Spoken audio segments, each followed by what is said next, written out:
Hello everyone, मैं आकांक्षा हाजिर हूँ आज की कुछ खबरों के साथ। आज हम बात करते हैं हैकथॉन के बारे में। कोई भी समस्या के लिए डिजिटल समाधान तलाशने का यह दुनिया का सबसे बड़ा प्लेटफॉर्म है।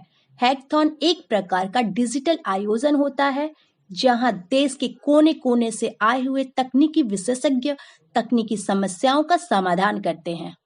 प्रधानमंत्री मोदी आज शाम 4:30 बजे अखिल भारतीय तकनीकी शिक्षा परिषद के स्मार्ट इंडिया हैकथॉन को संबोधित किए।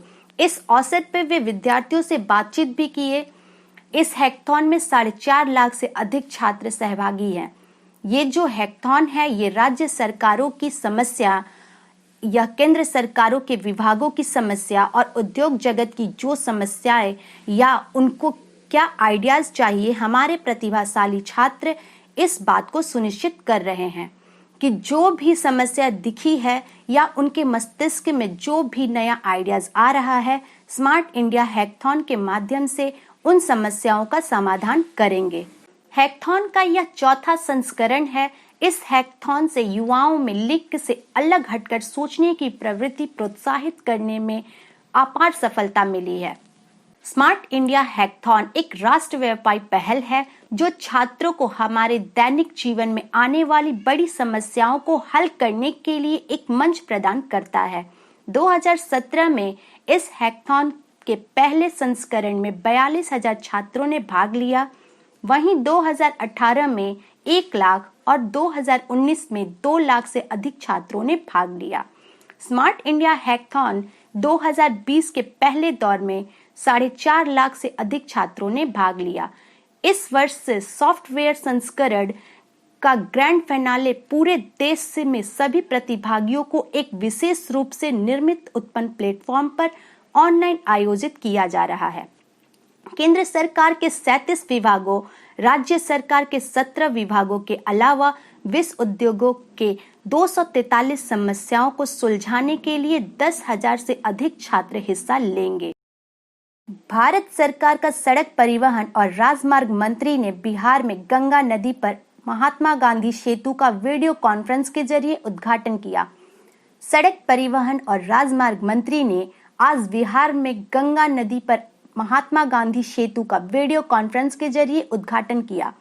लगभग 5 किलोमीटर लंबा और 4 लेन का यह सेतु राष्ट्रीय राजमार्ग 19 पर पटना और हाजीपुर के बीच बनाया गया है।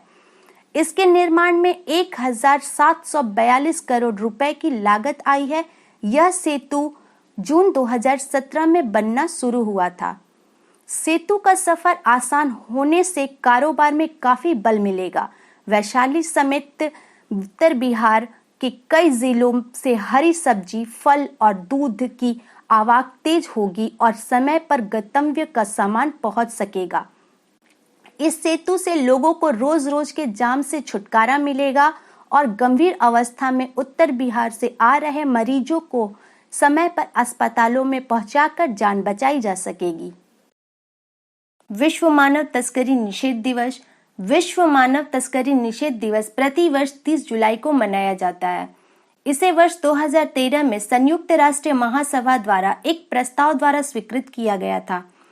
विश्व मानव तस्करी निषेध दिवस 2020 की थीम उद्देश्य के लिए समर्पित मानव तस्करी की समाप्ति के लिए सबसे आगे कार्यरत है। इस वर्ष की थीम मानव तस्करी के लिए प्रारंभिक उत्तरदाताओं पर केंद्रित है। प्रारंभिक उत्तरदाता कौन होते हैं? प्रारंभिक उत्तरदाता वे लोग होते हैं जो मानव तस्करी के शिकार व्यक्तियों की पहचान करने, उसकी सहायता करने, परामर्श देने तथा उसके लिए न्याय दिलाने जैसे विभिन्न क्षेत्रों में कार्य करते हैं। इसके अतिरिक्त प्रारंभिक उत्तरदाता तस्करों को सजा दिलवाने की चुनौतियों से निपटते हैं। संयुक्त राष्ट्र का ब्लू हार्ट अभियान। संयुक्त राष्ट्र द्वारा मानव तस्करी और समाज पर इसके प्रभाव के बारे में वैश्विक जागरूकता फैलाने के लिए ब्लू हार्ट अभियान का आरंभ किया गया है। इसका उद्देश्य इस जघन्य अपराध को रोकने तथा इसके विरुद्ध कार्यवाही करने के लिए सरकारों, नागरिक समाज, कॉरपोरेट क्षेत्र और आम नागरिकों को प्रोत्साहित करना। इसके तहत मानव तस्करी के शिकार व्यक्तियों के साथ एकता दिखाने तथा अभियान का प्रयास करने हेतु कार्यकर्ता ब्लू हार्ट छपे हुए कपड़े पहनते हैं। भारत में मानव तस्करी से संबंधित संवैधानिक एवं विधायी प्रावधान भारतीय संविधान के अनुच्छेद 23 के तहत मानव तस्करी के निषिद्ध किया गया है। अनैतिक व्यापार अधिनियम 1956 व्यावसायिक यौन शोषण के लिए तस्करी की रोकथाम के लिए प्रमुख कानून है।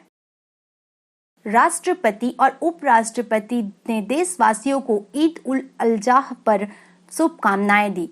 राष्ट्रपति और उपराष्ट्रपति ने ईद उल अजहा की पूर्व संध्या पर लोगों को मुबारकबाद दी। अपने देश के राष्ट्रपति ने कहा कि यह त्योहार बलिदान और शहादत का प्रतीक है, जो लोगों को अपनी और दूसरों की खुशहाली के लिए काम करने में प्रेरित करता है।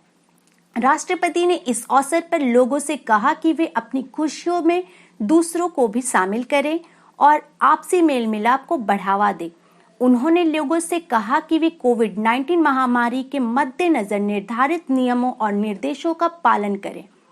उपराष्ट्रपति ने कहा कि ईद उल अजहा ईश्वर के प्रति पूर्ण आस्था और अपनी रचना के प्रति अपार प्यार तथा अनुकंपा का प्रतीक है। उन्होंने कहा कि इस त्योहार से हमें एक दूसरे के लिए प्यार, कुर्बानी, शांति और विश्व बंधुत्व की भावना की प्रेरणा देता है। जिस देश के राष्ट्रपति और उपराष्ट्रपति शांति का संदेश दे रहे हैं, वहीं गांव और शहरों में लोग एक दूसरे के धर्म के प्रति इतनी घृणा और नफरत क्यों फैला रहे हैं?